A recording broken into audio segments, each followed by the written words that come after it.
Nasabat ng Bureau of Customs sa Batangas Port ang dalawang container van na naglalaman ng smuggled na bawang. Plano naman ng mga otoridad na sunugin na lamang ang mga nasabat na bawang kaysa ibenta. Nagpapatrol Ernie Manyo. Iprinisinta ng Bureau of Customs Batangas ang dalawang container van ng smuggled na bawang na hinihinalang mula Taiwan.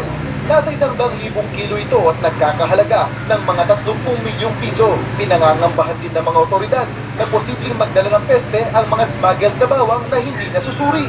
Kung nakalusot yan at napapunta sa merkado, dahil hindi na-inspection smuggled, pwede magdala yan ng mga sakit.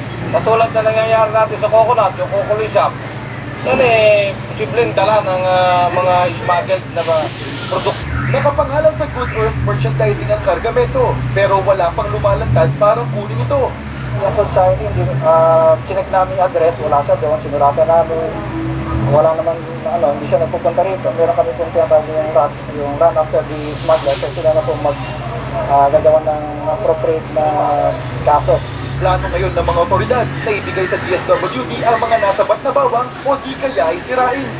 Dapat siya sunugin Kasi una, pag nasa palagay sa merkado yan, maapektuhan ang presyo ng magsasaka.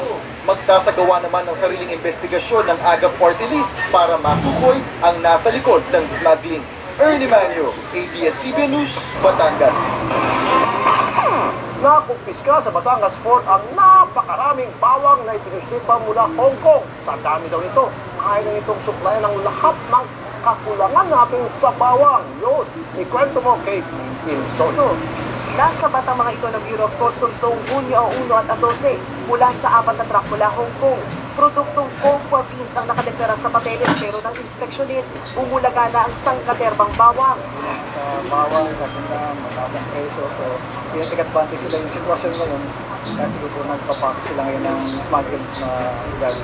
Aminado naman ang mga garlic farmers, di nila kayang suplayan ang pangangailangan ng publiko pero panawagan nila, huwag na sana tangkilikin ang mga smuggled na produkto. Hindi naman kami against sa importasyon.